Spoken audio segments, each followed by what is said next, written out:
Today we sit down with Ryan Walter, a former National Hockey League player that played many seasons with my hometown team, the Montreal Canadiens. Ryan was one of the youngest team captains in NHL history back in 1979 with the Washington Capitals when he was only 21 years old. He won a Stanley Cup in 1986 with the Canadiens, became the VP of the National Hockey League Players Association, was a color analyst, an actor in the film Miracle, and has become an inspiring speaker, author, and leadership expert. Today, Ryan helps executives and their teams lead effectively, work as a team, and achieve their performance goals through specialized training that melds the science and lessons he learned from 17 years in the NHL. His Thinking Tendencies model is on the cutting edge of helping corporate cultures increase their performance. Enjoy the episode.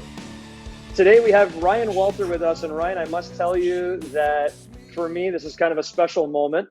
Grew up in South Shore of Montreal and was a Habs fan my entire life. I think partially because of you, I now own an ice rink. My two kids play hockey, but was a big fan, obviously, of the Habs and you and Matt Snaslin and Carbonneau and Lafleur. I mean, the impact you guys have had on lives certainly has been huge. And to see that you've now transitioned into working with CEOs, entrepreneurs, and companies was very appealing to me, to the point where I was like, we got to get Ryan on. This accomplishes both my passion of sports and hockey and entrepreneurism. So thanks for joining us today. Hey, my pleasure. It's great, John and Rich, and welcome to the room. There's the old Montreal Forum dressing room now. A little history here.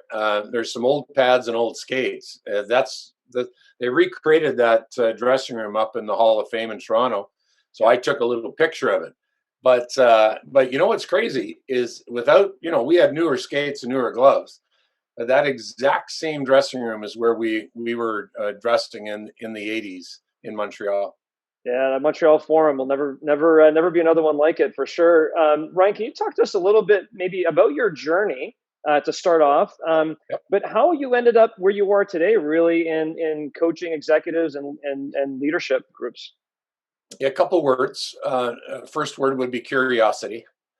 I'm a curious guy, and probably, entrepreneurs, if you think of that one word, I mean, the three of us are very curious. We want to know what works.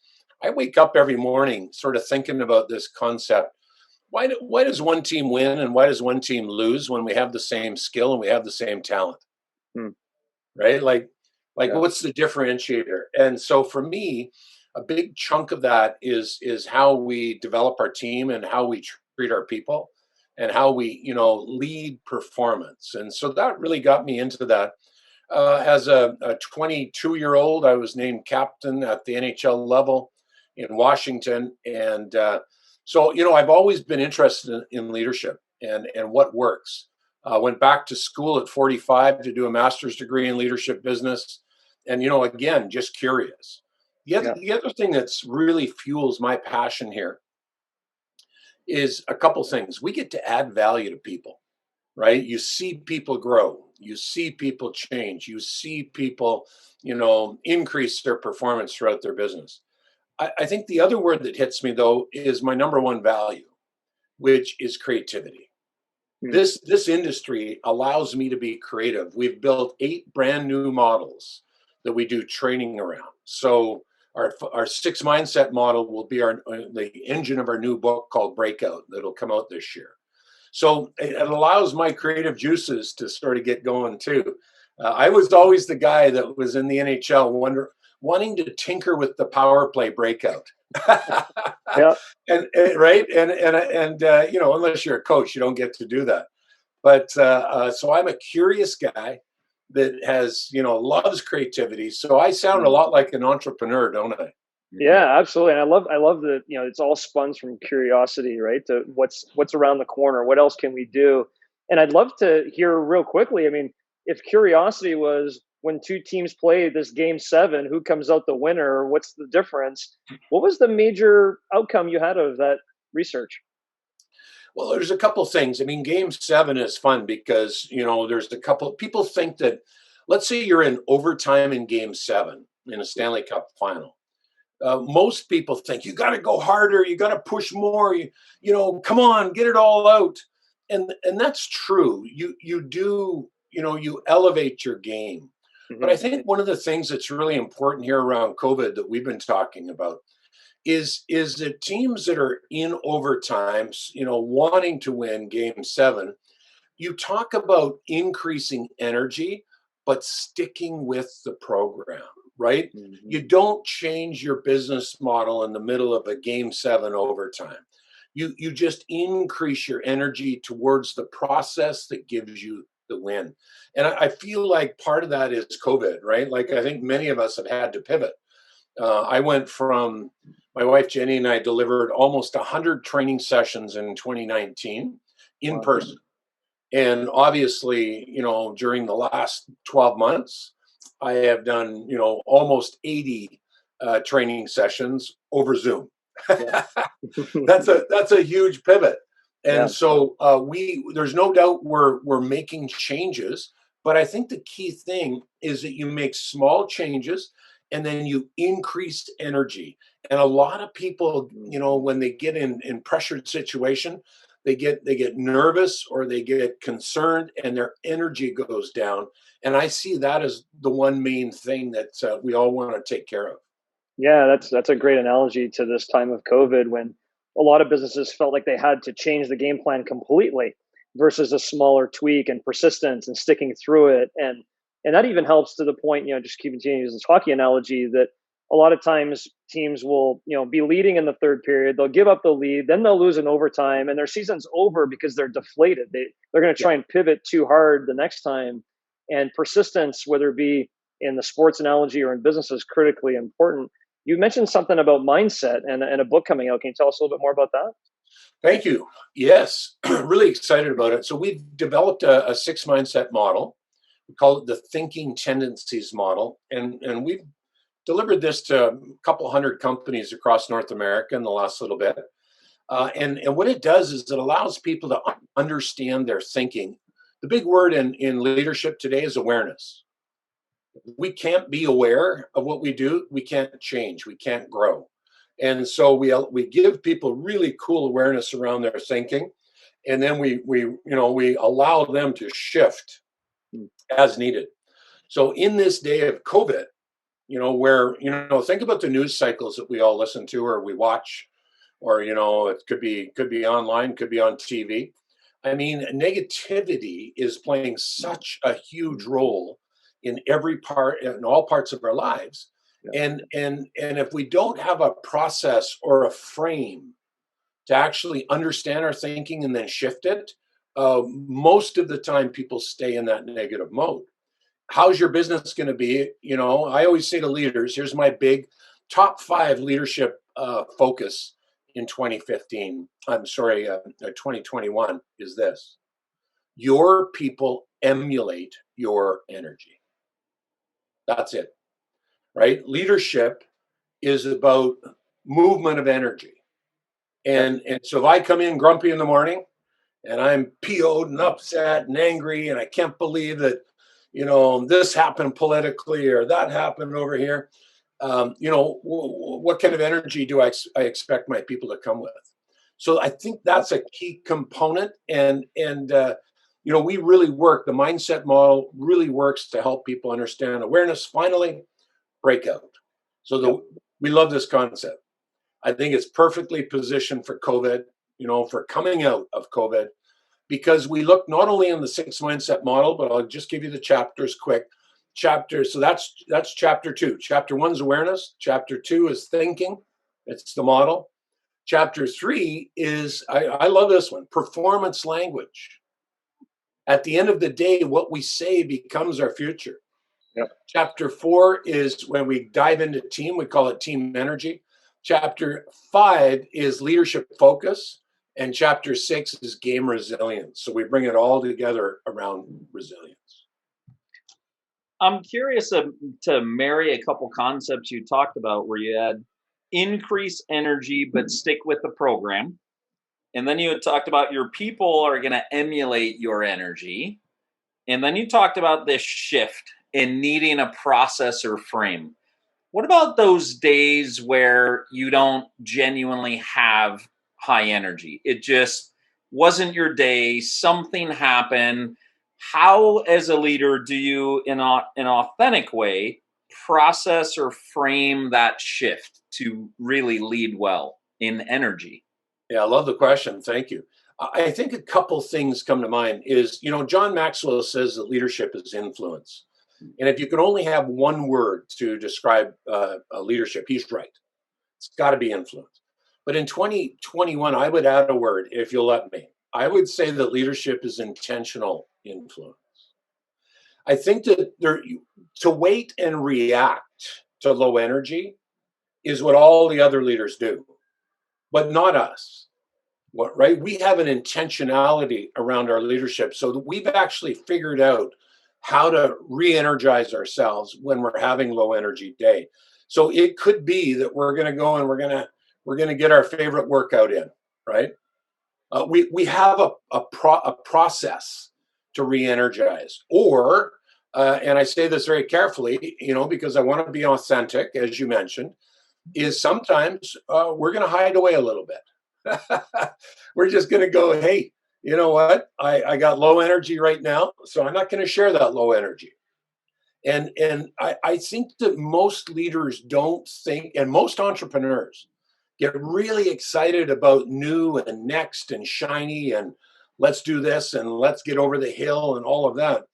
But on a day-to-day basis, really don't pay attention to their energy. Most of us are up at night, and then we're working through to midnight, and we're back up at 6. Well, how is that energy? We're going to struggle because our people emulate our energy.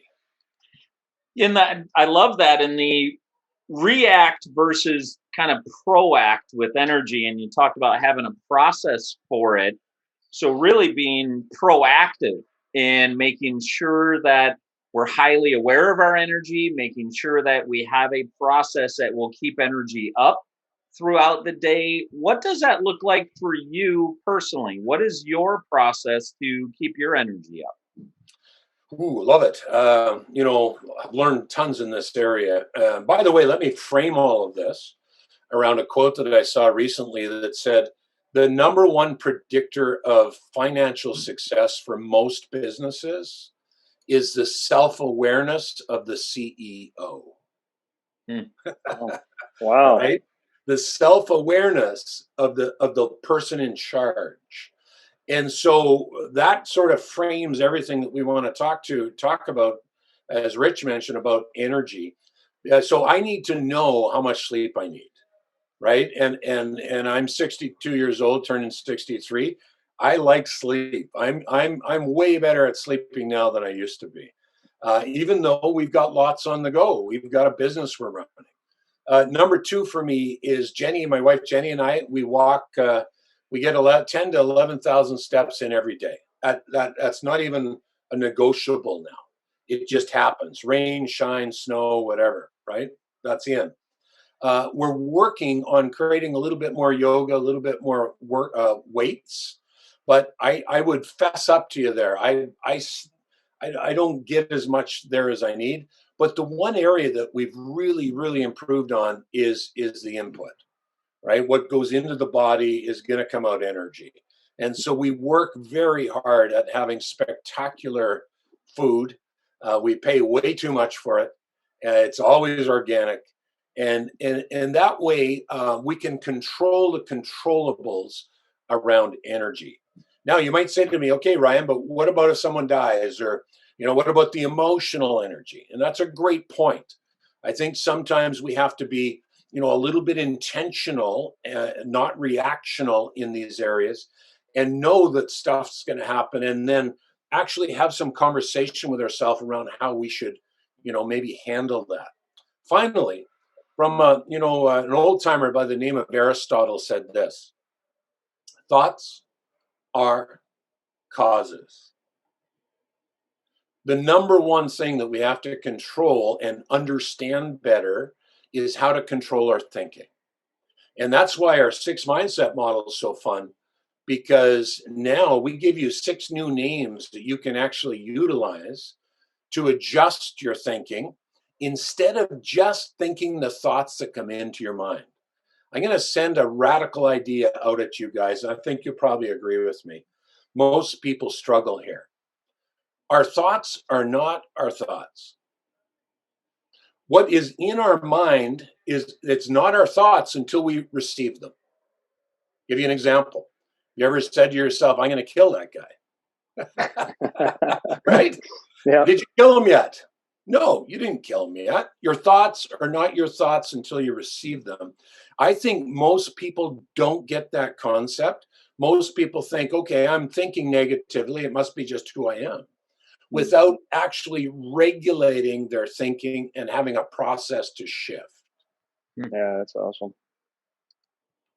Powerful. And the self-awareness of the CEO and that being the number one predictor of success.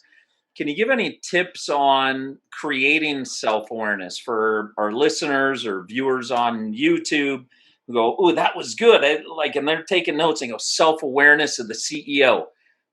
How? Yeah, good. Really good follow-up question. I'm writing this chapter right now. And what's really hit me is over my short lifetime, I have noticed that the best leaders and the most successful people I know see things differently. SEE. They see things differently. The best leaders in our lives see things differently. But that they didn't learn that coming out of the womb. That wasn't something that, all of a sudden I'm a superstar baby and I'm a superstar teenager. And no, they actually most leaders have learned that through hard knocks. That sounds like an entrepreneur, doesn't it? Yeah. Right. Cool. I had a guy that was going to invest in an early business of ours, and he had a big smile on his face. And I said, so Henry, are you in? Right. I'm enthusiastic. Come on, we got this great business. It was actually, you'd love this, John. We were franchising small ice arenas for training. Oh, cool. Yep. Yeah, it was very cool. And Henry had a big smile on his face. He was a sage old 70-year-old, multi-millionaire. And he looked at me and he said, Ryan, he said, I'll invest in your third company. Right? That's good. Like, what are the stats? The first two go under, or the first one, or whatever it is. So I think that idea is for me is powerful. That I need to be aware of what's going on around me. I need to see things differently. Like I think most entrepreneurs are so busy in the business that they don't get time to pull out and sort of talk about, okay, where's the coaching around the business, or what's happening over here. So self-awareness starts with us. It starts with our look. Then it starts with our team. Do we know our people? Do we know our team? Like what, do we know our culture? Do we know our purpose and our passion so that it can be extrapolated out through the culture? And then I think the one that the three of us would have lots of fun in the future on is, do we really know our clients? Like, have we actually gone out there and look and sort of sat down with our top 20 clients and said, hey, what value do we actually bring to you? Not benefit, right? We know the benefits. Oh, I'm going to give you this. I'll give you that. You're going to buy this. You're going to buy that. No. What is the value? Because we need to keep building on that future value, or someone else will come along and give the same benefit for a cheaper price. So we need to understand that. I think awareness is the key word to leadership in 2021. Thanks for that. That's great. You had 17 years in the NHL. Is that correct? As a player and a coach, yes. Yeah, and how many years? You were the coach. I'm sorry, how many years as a player? It was 15? 15. And then 2 as a coach. Yes. And you were you an owner or coach? Or both? Yeah, so then I was a president of the Abbotsford Heat, which is an American Hockey League team. Okay. So I was a CEO just in charge of that team. Okay. So I'd love to hear, as a player for 15 years, what is a number one lesson you learned that you bring in the business? And then I would love to hear You moved over into the coaching and ownership and business perspective of hockey. What's a number one lesson you learned in the business perspective of hockey? So I'd love to hear each side, the biggest thing that maybe you learned that you bring into companies you work with today. Yeah, you guys have got great questions. Thank you for these. I think from a player, I think that the number one lesson that I needed to learn, that I think is such an important lesson, is that language defines reality. That's such an important thought for every entrepreneur, for every person in the world. Language defines reality. I'll give you an example. So when I was traded from the Washington Capitals to the Montreal Canadiens, Rick Green and I, so two players from Washington over to Montreal, and Best trade ever. players, right, went the other way. You remember this, John. Ingblom, Jarvis, Lachlan, and Hall of Fame player Rod Langway. Yeah. So when we landed in old Dorval Airport in Montreal for training camp, the headline on the Montreal Gazette that day was "Worst Trade in NHL History." Right? And we were the worst part. They thought that the Montreal just got taken. Now, to be fair to the GM, Rick Green was a number 1 pick overall the year before me, and I was a number 2 pick overall. So Montreal never got high picks, so now they traded for high picks. Here's my point. For the next month, I underperformed. I lived the headline. Words count. I think that might be one of the key components to our training, is that language, we're listening. What do CEOs do? What do leaders do? We try very hard to listen into the language of our culture so that we can understand the context of our culture, so that we can shift the energy of our culture. So I learned that early on, that not only the words that I was saying, but the words that I was thinking, right? And as a professional athlete, I think this is, guys, where pro sport and pro business come together. Yeah. It's around what we call the inner game now. Because if entrepreneurs only look at behaviors, then they're going to fire a lot of people. Yep. Right? Because they're just going to see, okay, that guy's not working out, his behaviors aren't right, get out of here. But if leaders can actually go deeper and wonder about, okay, why is he making that mistake all the time? Mm-hmm. And going deep and having coaching conversations. The big word right now in leadership, top 5, I think, in 2021, is metacognition. Metacognition means thinking about thinking. So we want to be able as leaders to actually impact the thinking of our people. And you can't do that unless you coach your people, one-on-one, and what I call in conversations of the culture. Number 2, so that's my big one from a player.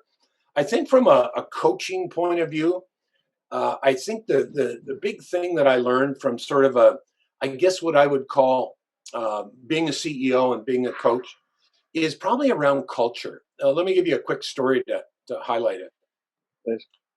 When we were in Abbotsford, British Columbia, we were the Calgary Flames AHL affiliate team, and we were playing in Abbotsford, BC, which is not far from Vancouver. So that was a real mistake, right? Because you've got the Calgary Flames affiliate playing in Canuckland. Yep. And so we would try to sell tickets. So we're trying to sell the product. And people would go, I'm not coming to your game. You're a Calgary Flames affiliate. I'm a Canuck fan. So it was the only time in my life that I've ever been involved with a negative brand. Mm. We weren't even 50%.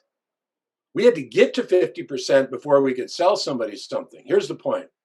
About 6 months before our team actually moved to upstate New York, a rumor came out that we were going to move to upstate New York. And I watched this. This was fascinating, because how did it affect our people? Think about it. Sales down, culture down. Everybody's on the phone trying to get a new job. And you know what haunted me, guys? And this should haunt every entrepreneur listening is, by the way, it did happen. But here's what haunted me. What if the rumor wasn't true? So here's my big sort of, lesson here.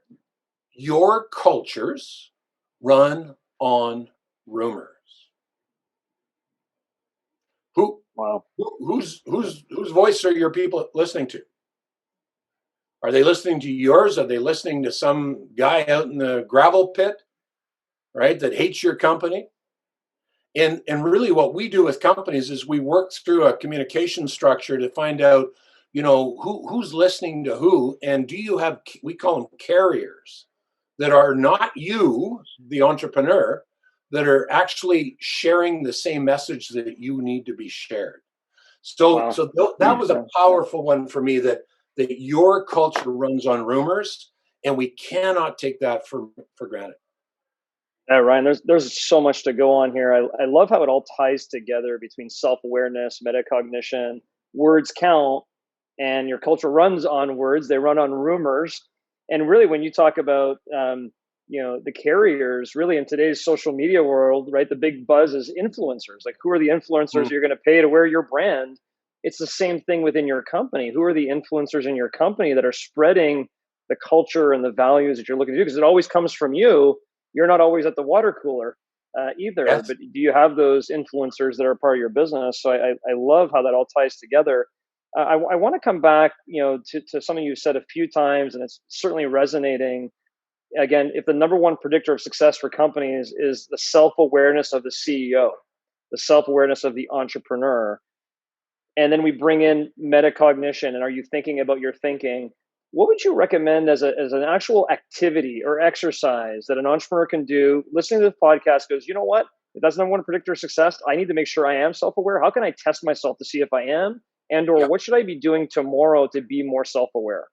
Yeah, I think for me, I mean, there's two thoughts. One, you're probably not going to do tomorrow, and that is that that's why coaching is such an important facet, right? Of presidents, CEOs, entrepreneurs, managers of companies, because I think, and I do executive coaching, but and the reason I mentioned that is I'm coming from sort of a bias, so you can say, okay, Ryan, that's a bad bias, so I'm not going to believe that. That's fine. Yeah.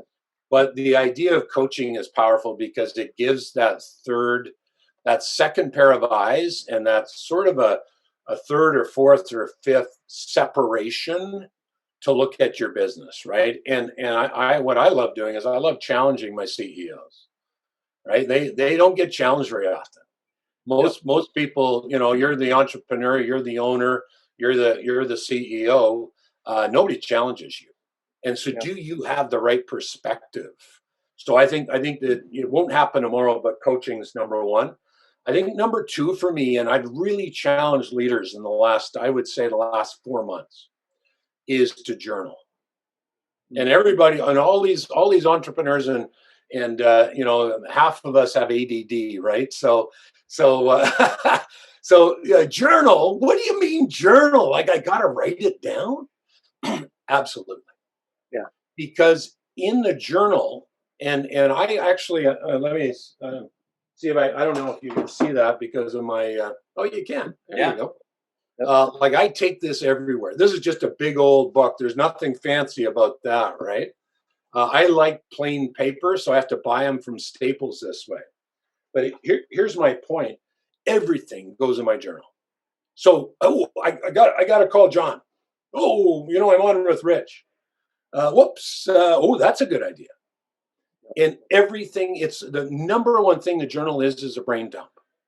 Yeah. Number two is we start to get an understanding of awareness with who we are by doing this number two piece. And we call it past negative thinking. We call it future negative thinking. We call it past positive thinking and future positive thinking. On another session together, I'll walk you through the visual of our model. Here's why I bring it to you. Love that. We believe that we should really focus in on the journal in the area of past positive thinking. So in other words, what does science say? Gratitude. We can learn a lot from what we're thankful for. Yeah. Or how about this one? Not. Right? What are we not thankful for? Number 2 is in the future positive area. Like, just that's the place to grow your business. Oh, that's a good idea.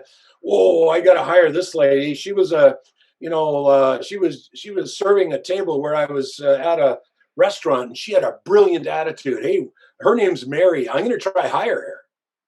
Everything goes in the journal, and I think it starts as you start to reflect back. So journal all week, pause, give yourself an hour on a Friday afternoon, and go back over your week and start to circle. Yeah, you know what? I could have done a better job there. You know what, over here? This is an area of strength. I didn't know that. And so I think that if you can't afford, actually, you can always afford a coach. If you're not in a place where you want to have a coach yet, you must journal. Yeah. It took me 46 years to get there. And it actually started, Ryan, with this podcast. And we had a guest, Dr. Julie Bell, who was talking about twice a week, she grabs a white sheet of paper and just writes. She forces herself to write or doodle or draw or whatever. And I kind of took that to an extreme. And I said, you know what, I'm going to do this every morning for 20 minutes. And I created a binder similar to yours. And I've been writing 20 minutes. What am I grateful for yesterday? What am I grateful for today? And a lot of times, Ryan, you're right. I'm thinking about future business ideas and concepts, and it's really helped me. Whereas before, I was kind of like journaling. I don't need a journal. I never really bought into it. So I appreciate you sharing that. And you mentioned earlier too, like a lot of entrepreneurs work in their business and not on their business. But there's maybe another twist to that, Rich, that I was thinking about is, a lot of entrepreneurs work in their business, but not on themselves. They're so busy working in the weeds with the troops and rolling up their sleeves and making it happen and showing the team that they can actually work in the business too. But if they don't work on themselves and the team doesn't see them working on themselves and they're not using the right language and all that carries a big weight on the business. I did want to ask one last question though too on the influencer piece or the carriers. How would you suggest entrepreneurs or CEOs build a group of carriers or influencers within their own business that are helping spread the message of the entrepreneur? Awesome question. And an NHL, we've written 5 books so far. The 6th is on the way this year.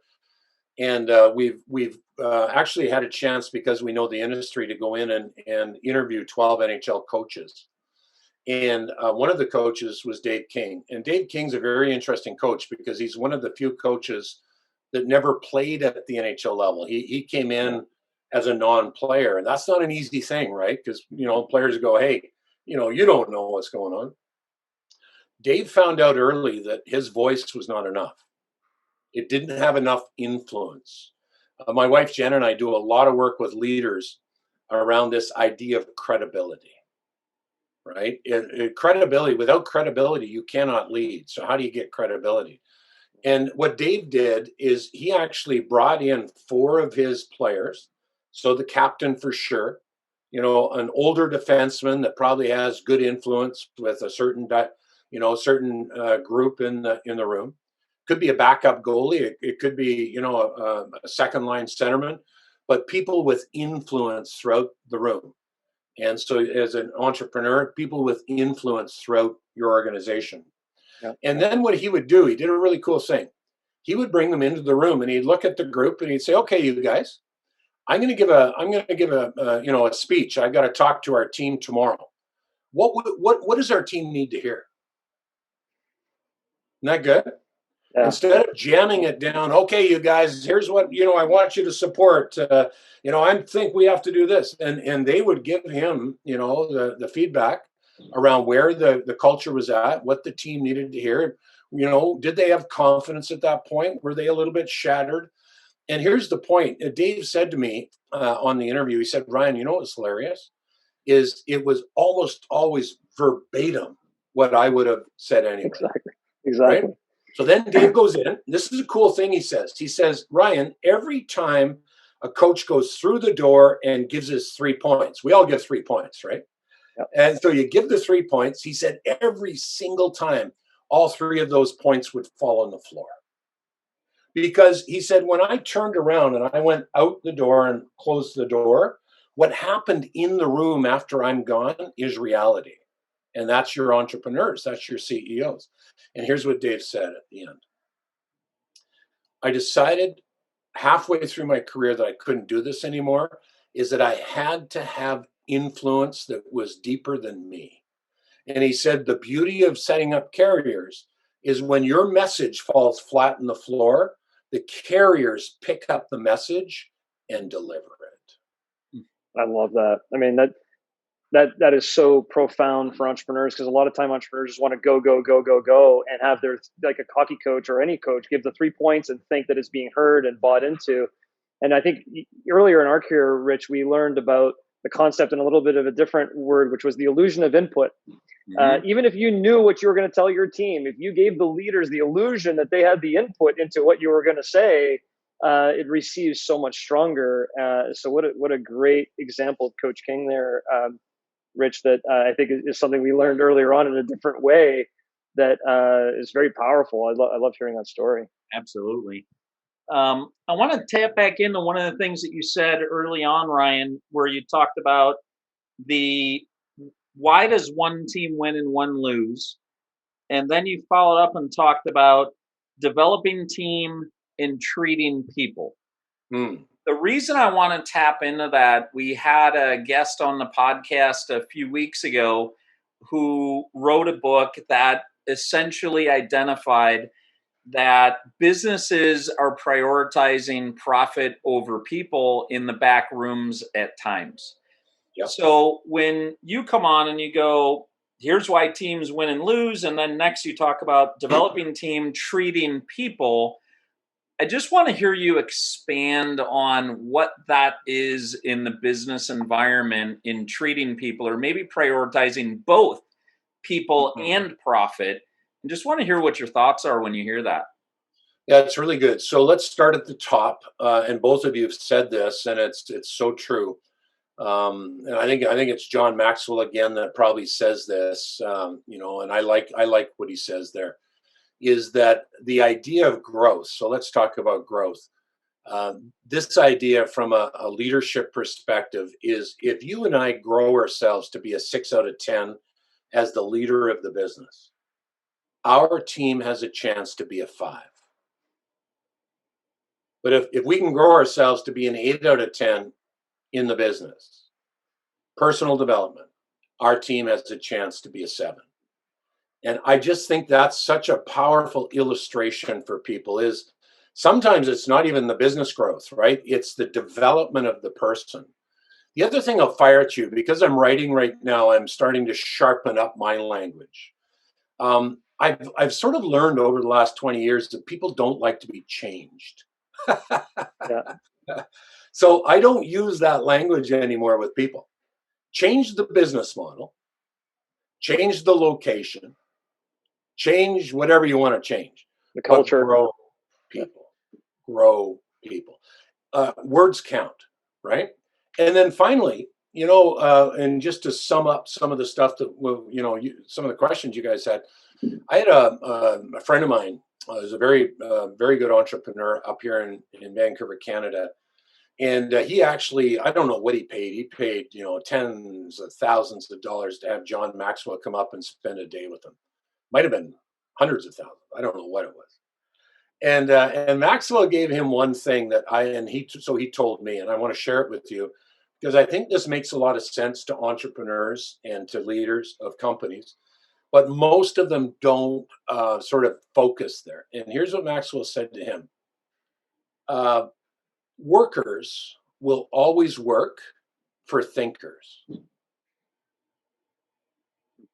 Workers will always work for thinkers. So the evolution of very good businesses is that the entrepreneur does, but then this is the hardest part for the entrepreneur, is to get out and get up and think.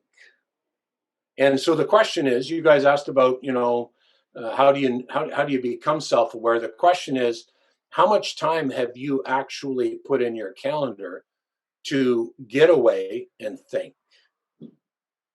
And that's a huge indicator of the trajectory of your business. Thank you for that. Again, I'll come back to your opening, and I don't know that not just on the podcast, but anybody I've ever met, I don't know that I've been with anybody who's identified, first word was curiosity, how you identify yourself. Then you said my number one value is creativity. I just don't think that that's the average thing that most people would even identify as a value, first of all, then let alone to say it's my number one value. Can you expand on the importance of curiosity and creativity for you and relate that to the entrepreneur? Totally. One thing that we do a lot with when I'm doing coaching entrepreneurs or coaching executives, and then we even do this with executive teams and training, is we have a little assessment piece that helps people firmly know their top 7 values. And I've said this to leaders for a long time. Okay, what are your top 7 values? Crickets, right? Like nobody knows. Like, oh, well, I sort of think honesty is important, like, or how about this one? We all say this. Well, integrity's got to be up there. Yeah. But people don't understand their top 7 values, what they really, really dig into. And I'm going to tell you, Rich, I was totally baffled about this. What? Creativity? Like, why is that number 1? And yet I look back on my life for evidence of creativity, and it's everywhere. I've written 5 books. I got 2 more on the go, right? We've built 6 models, actually 8 models now that we do training around. Nobody else has built those. So I don't say that. I'm a humble guy. I don't say that to say, wow, look at Ryan. I'm answering your question around creativity. The other thing is people said, Ryan, why do you write? Well, functionally,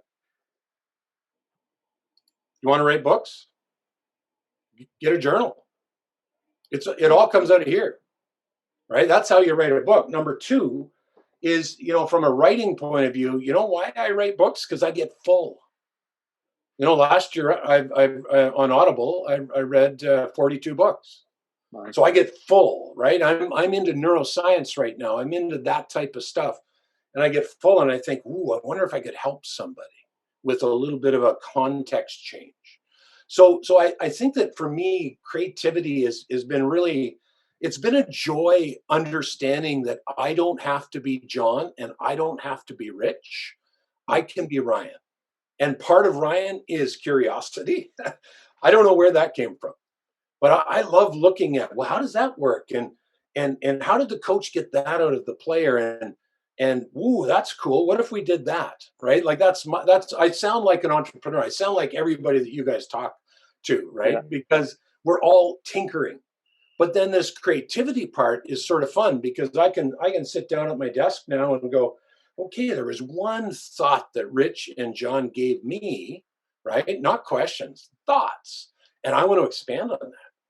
So I'm excited about those 2, Rich, and it's a great question. You brought us sort of full circle. I would challenge leaders again and challenge entrepreneurs again. Find a way to figure out your values. Obviously, your mission's huge. It's the why, right? Why are we doing that? But most people don't look at their values. And where values are brilliant is with direct reports. Know the values of your direct reports. Get that. Because that's how you hold them accountable. Not through it's always going to be through behavior. It's always going to be through results. I get that. But the place that you can connect with your direct reports is around their values. How do they want to receive information? What funnel, what frame will they see creativity for? How about this one? Why aren't they very resilient? Well, have a look at their values. Where are some of the areas that you could tap in and help them stay resilient in the area of values? I think that's profound, Ryan. Values of your direct reports, and that's how you hold them accountable. That's incredibly profound, because nobody has a value of being a liar or a cheat or a thief or being deceptive. Like, when people select values, are going to be values that are all positive and forward facing, right? So to work with our direct reports or people in our businesses and talk to them about how would you do this if you were living through your values, and then ultimately hold accountability to them doing that. I mean, how learner centered is that around putting our people first? Thank you for that nugget. You're welcome. Yeah, that's awesome. Ryan, I would hate to not ask you this question because I'm dying to know. But if you go back to your Montreal Canadiens playing years, so much influence there. There's the history, there's the current players and legends that you played with, including, coaches and GMs, and you've been around a lot of leadership in those years, I'm sure. Who was the one influence you could point to as a part of your playing career that had a massive impact on you, and why? Yeah, I'm a couple of guys. You'll probably, John, you're probably not getting me down to one here. Only because, oh my goodness, think about the players I've played with. Like, you named them off at the beginning. I would say the first would be Bob Gainey, and Bob was our captain through the whole time. And you know what I loved about Bob, and here's what I observed, and this is a good one for entrepreneurs. Bob just stayed who he was. Bob was a quiet leader. Bob was not a rah-rah guy, and he didn't try to be a rah-rah guy. But Bob was probably the greatest example of what Jim Collins said is a level 5 leader. And that is that Bob had humility. He never pointed to himself. He deflected glory. Number 2 is that he had will, right? And I think that those are the two great sort of, I'm not going to call them a skill. I think you can work on them, but attributes of a brilliant leader. The second guy I have to point to is Guy Lafleur. Guy was my roommate when I got to Montreal. Oh, really? And what a wonderful guy. Wonderful guy. And you know what I love about Guy? He didn't tell me anything. Have you ever learned from somebody like that, right? He didn't sit me down and say, okay, Ryan, here's 5 ideas to be a better professional hockey player, right? He gave me nothing. But, you could miss it because all I did was watch. And he was profound. I'll give you 2 thoughts. So Guy Lafleur, most people don't know this, is he was at the arena at 2:30 in the afternoon for a 7:00 game. We all arrived around 5. Yeah. He was there at 2:30, skates on, equipment on. He didn't do his skates up at 2:30, but 6:00 he had them done up. And so he was the guy that was always there first, right? He was there earliest. Number 2 is Flower. He taught me to, and I love this thought, and this is a good one to pass on to kids, is you must, to be the best in the world, the foundational step is you must turn your have-tos into want-tos. And that's it. If you have to go to practice, if your little John or your little Jane says, oh, Dad, I don't want to get up at 5 in the morning and go to practice, it's going to be a long year. Yeah. But if the little one's got that spark in the eye and they go, yeah, I love this game, and they can't wait to get there, you got a chance. They got a chance to play at the highest place in the world, right? Because that's the foundation. And does that sound like some of our entrepreneurs? What are you trying to hire? You're trying to hire that spark, right? You can teach them to do anything. But if they have to come to work, here's how I frame it. People either come to work or they come to win. And the difference is leadership. It's what we set up. Finally, with Flower, he taught me how to be a pro, and I just watched him. He didn't say anything. But I saw him. Can you imagine, and John, you know this, how many hockey cards Guy Lafleur would have to sign on a season basis? Like, he had bags and bags of mail. And you know what I loved about Guy? He would sit, he'd grab a coffee, he'd get his big sack of mail, he'd sit down in the dressing room, like right over there, sort of, and he'd get his Sharpie. He had like 15 Sharpies because they kept running out. And he'd get that, and he'd sit down, he had a big smile on his face. He was a happy-go-lucky guy, right? And he would go for a couple of hours after every practice. You know what I loved about Guy? He didn't pay a secretary to learn how to sign his name so that he could maximize his opportunity to be better at time management. Yeah.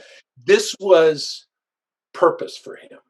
These people, these fans were his clients, right? And he was going to treat them well. And I learned that from Guy. And I got to tell you, Flower right now has got lung cancer, and I've been praying for him because, he's apparently, I had a call into the Canadiens the other day, and, he's going to be on chemo, they say, for a year, like on and off for a year. So it mustn't be very good.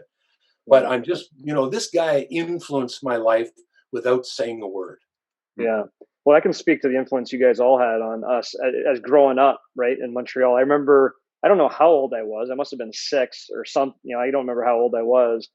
Literally in my basement eating St. Hubert barbecue on a Saturday night hockey, crying my eyes out when Guy Lafleur retired. And the fans had a standing ovation. It lasted forever. And it was like, oh my gosh, like the influence that you guys had on everybody during those times was so impactful. And can't thank you enough for coming on speaking to us today. I look forward to sharing your book and your website and all your information with our entrepreneurs. I'm assuming that if anybody wants to get more of Ryan Walter, that you guys have some good material and potentially executive coaching opportunities available. I've got all of it. We do lots of training, lots of Zoom training, and ryanwalter.com, just contact us there, or ryan@ryanwalter.com comes direct to me. As a matter of fact, Ryan, I noticed on LinkedIn, you're one of the few people that just puts your regular phone number on there and say, call me if you want to talk. Yeah, awesome. I love that, Rich. I mean, at the end of the day, I look at people on LinkedIn as our family, right? Like we all get a chance to add value to each other. And if you want to get a hold of me, I want you to call me right now. Thank you for being on today. Very valuable. Look forward to our next time. Great. Thanks, Ryan. Thank you.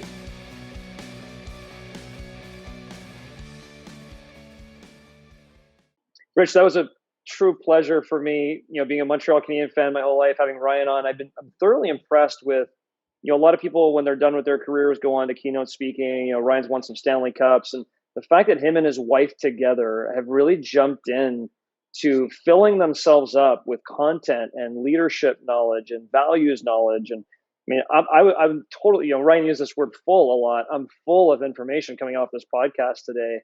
And, thoroughly love the way that him and his wife have partnered up in this business. We talked a little bit after the podcast about how him and his wife really do a lot of business coaching for other couples that are in business, which I absolutely love as well. And certainly know a few couples myself that are in business together, and there's coaching there as well that can be really helpful for them along the way. But loved really, going back to it, my key thing today that I'm taking away of everything is the number one predictor of success is the self-awareness of the CEO. And we spent a lot of time on that. I know that hit you pretty hard as well. Yeah, it did. My number one thing I think was after journaling, looking at the future positive.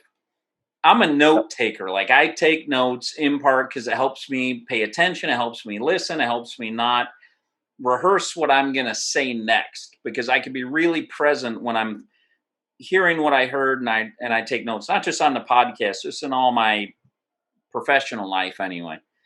Yeah. And when he talked about with the journal and the brain dump, and I'd heard that before, and I do that from time to time. I don't journal everything I think throughout the entire week. Sure. But I take so many notes, John, and I take them to be present, and I do so little with the notes that I take. Talking about looking at future and positive, and I drew the graph that he was describing there. I think I want, and I take notes on my iPad, I think I want to rename for each week. I want to try this to rename the journal entry for the entire week, put everything in a whole week in there, but then do what he said, commit on Friday to going back and highlighting the future positive oriented stuff. Yeah. I think it'll give me a good reason to not just go back and use the notes that I took more than just being present, but I also just want to see how that impacts my future conversations when there's almost this very small accountability point around future positive being the piece on that matrix to go for. So that really spoke to me and is an action item, like a commitment on what I want to do coming out of this. Very cool. Yeah, and I am shocked that for years I had heard, people talk about journaling and how important it is. I don't know why I never bought in. And now that I'm doing it consistently, like, I'm so bought in. I'm over the top bought in. But it took that long. I mean, all the years I could have had of journals to say, hey, look at my years of journaling, and I just didn't do it. And so I really encourage entrepreneurs listening to this, business people listening to this, if you're not journaling right now, give it a shot. Just take a blank sheet of paper. You don't need to go buy a journal. You just get a binder with paper in it, and every day just take a blank sheet, like Dr. Julie Bell talked, and start writing. It's huge. And I think it plays big time into the self-awareness piece. Like, if you're writing down things that have transpired, which you're grateful for, you're thinking about future positives, it will really help you be self-aware of where you need to be thinking, what you need to be doing, actions you need to be taking. So I really, really love that. And, if I just change gears again, I want to go back to, we've had some conversations. We have Brent Williams talking about get your team involved in the tactical plan. Here we had an example from Ryan talking about Coach King and how he'd bring the leadership team in and talk about, hey, what should I go tell the team right now, and get their illusion of input so that when he went to talk to the team, they were all bought in.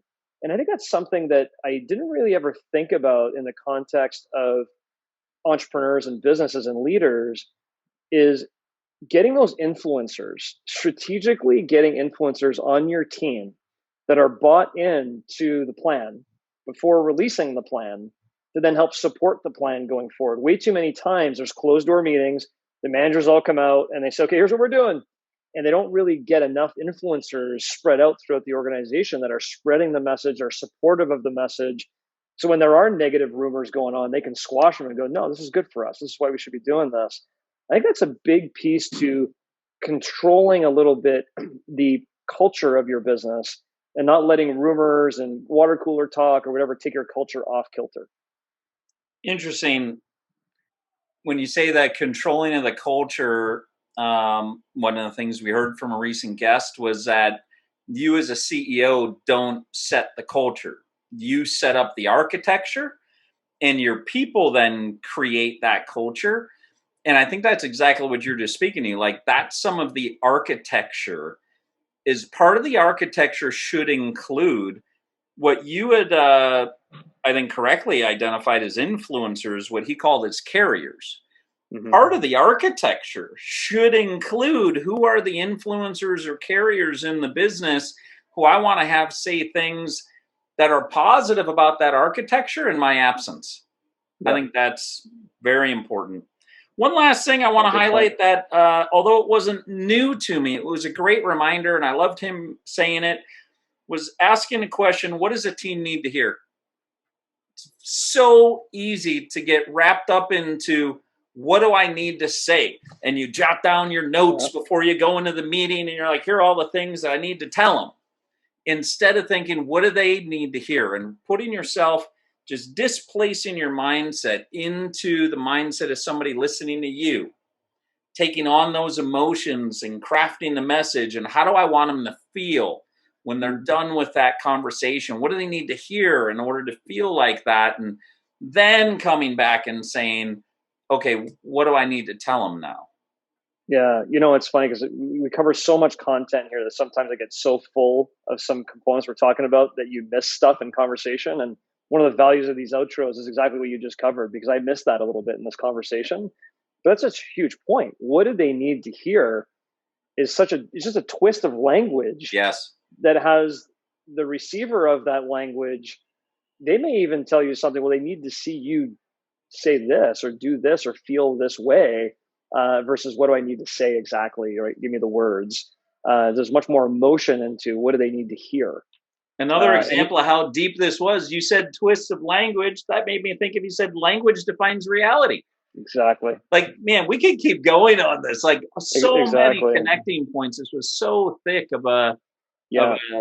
I think that's a scary. I think that's a scary one, though, Rich. Right? Like, I think we're living it in today's society. Language defines reality. Words count, and cultures are run on rumors. Yes. That's dangerous, right? Yes. Because now you're talking about media, and you believe everything you read, and you believe everything you see on social media. And we're living in a world right now where words are so dangerous, and there's no stopping words. And so a lot of companies, a lot of people, a lot of personalities, they get themselves in real big trouble real fast because somebody said something, even if it wasn't true, because words count. And so that's a very dangerous component, and why it's so important for entrepreneurs to know what the words are being said in the company about them, about their business, about their culture, about everything that's going on. You have to protect that with your life. So I thought that's pretty deep.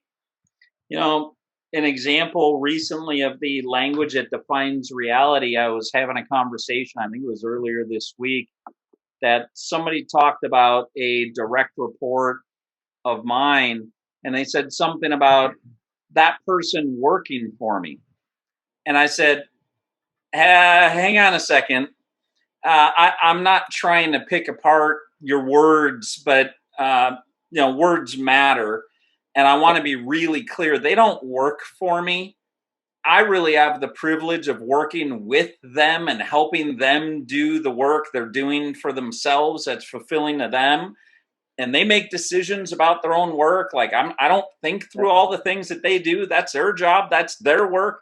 So again, not trying to pick apart your words. I just wouldn't want anybody to ever think that they work for me.